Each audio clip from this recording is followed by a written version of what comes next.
우리가 소화불량증이 나타나면 상부소화기, 즉 위의 문제를 가장 먼저 의심하죠. 하지만 상부소화기 검사나 기타 소화기 검사에서 이상이 없는데도 불구하고 지속적으로 소화불량증이 나타난다면 췌장암을 의심해 보셔야 합니다. 왜냐하면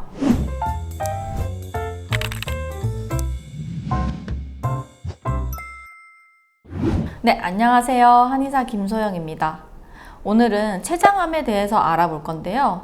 췌장암은 국내암 발병률의 8위를 차지하고 있어 발병률 자체가 높은 암은 아니지만 5년 생존율이 13.9%에 불과해 최악의 암으로 불리고 있습니다. 게다가 초기 증상이 거의 없고 만일 있다 하더라도 발병 빈도가 굉장히 낮은 암이기 때문에 위염이나 과민성 대장증후군으로 진단을 받는 경우도 많은데요. 이처럼 조기 발견이 굉장히 어렵기 때문에 조기 발견율이 10% 이하라고 알려져 있습니다. 대부분 증상이 발견됐을 때는 상당히 암이 진행된 경우가 많기 때문에 수술도 굉장히 까다롭고 수술 후에 재발도 잦은 편이라 5년 생존율이 굉장히 낮습니다. 말로만 들어도 정말 무시무시한데요.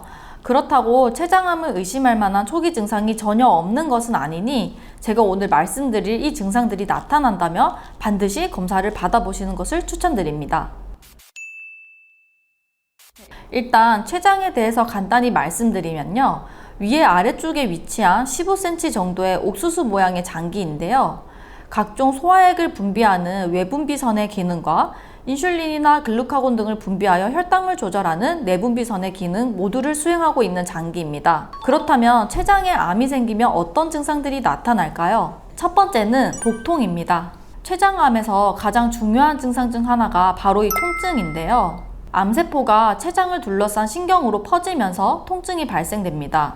통증이 있다는 건 췌장암 주변까지 암세포가 침륜됐다는 신호이기 때문에 췌장암에서 통증을 동반하지 않은 환자에 비해 예후가 좋지 않습니다. 췌장암 환자에게서 보통 복통은 상복부, 즉 명치 주변에서 나타나는데요. 꼭 명치가 아니더라도 복부의 상하 좌우 어디든 나타날 수 있습니다. 또한 초기에는 가벼운 불편감으로 시작하지만 암이 진행하면서 점점 통증의 강도가 세질 수 있습니다. 이러한 통증은 보통 지속적이고 만성적으로 나타나게 되고요. 초기에는 이 통증이 복부에서 시작하지만 췌장이 등 근처에 위치하고 있기 때문에 암이 진행되면서 등이나 허리에도 통증이 나타날 수 있습니다. 만약 허리 통증이 나타난다면 췌장암이 상당히 진행되어 있을 가능성이 높습니다. 두 번째는 황달입니다. 췌장암의 가장 흔한 증상 중 하나가 황달인데요. 피부와 눈이 노랗게 변하고 소변색이 어두워지거나 대변색이 연해지는 증상을 말합니다. 체두부암의 80%에서는 황달이 나타난다고 알려져 있는데요. 이것은 담즙 분비와 관련이 있습니다. 담즙은 지방을 소화시키는 소화액 중 하나로 간에서 생성되는데요. 간에서 생성된 담즙은 총담관을 통해 십이지장까지 연결됩니다. 총담관이 체두부에 위치하고 있기 때문에 체두부에 암이 생길 경우 담즙의 흐름이 억제될 수 있습니다. 여기서 담즙 색소의 주성분이 바로 빌리루빈인데요. 담즙의 배출이 원활하지 않아 담즙 내 빌리루빈이 몸에 과도하게 쌓일 경우 황달이 발생하게 됩니다. 세 번째는 소화장애입니다. 우리가 소화장애가 나타나면 가장 먼저 상부소화기, 즉 위를 의심하는데요. 상부소화기의 검사나 기타 소화기 검사에서 이상이 없는데도 불구하고 소화불량이 지속적으로 나타난다면 췌장도 의심해 보셔야 합니다. 췌장세포의 약 95%는 체액 분비에 관여하는데요. 체액은 간에서 만들어진 담즙과 함께 십이지장으로 이동하여 우리가 먹은 탄수화물, 단백질, 지방의 소화 흡수에 관여합니다.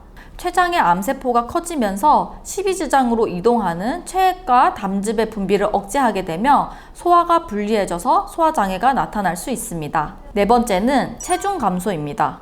앞서 말씀드린 소화장애 연장선상으로 나타나는 증상인데요. 췌장암으로 인해 소화가 불리해져 영양소의 흡수가 방해받고 식욕이 떨어지면서 체중 감소로 이어질 수 있습니다. 특별한 이유가 없는데도 불구하고 체중의 10에서 20% 이상의 몸무게가 감소하고 있다면 췌장암을 의심해 보셔야 합니다. 다섯 번째는 당뇨입니다. 췌장에서는 혈당을 조절하는 인슐린과 글루카곤을 분비하는데요. 췌장암으로 인해 내분비 기능이 저하되면 당뇨가 나타날 수 있습니다. 여기서 췌장암과 당뇨 중 어느 것이 선행 원인인가에 대해 두 가지 연구 보고가 있는데요. 하나는 당뇨가 췌장암의 원인이다 라는 보고입니다. 2형 당뇨를 앓은 환자들은 그렇지 않은 사람에 비해서 췌장암의 발병 위험이 1.8배 높다고 하고요. 5년 이상 당뇨를 앓은 환자에게서 췌장암의 발생률이 증가한다는 연구 보고가 있습니다. 상반되는 연구 보고로는 췌장암으로 인한 내분비 장애가 당뇨를 유발한다는 것입니다. 우리나라 췌장암 환자에게서 당뇨의 유병률은 30%라고 알려져 있는데 이것은 췌장암이 없는 사람의 3배 이상에 달하는 수치입니다. 또한 췌장암 환자가 암을 제거하는 수술을 받고 나면 3개월 이내에 당뇨가 호전됐다라는 연구 결과도 있습니다.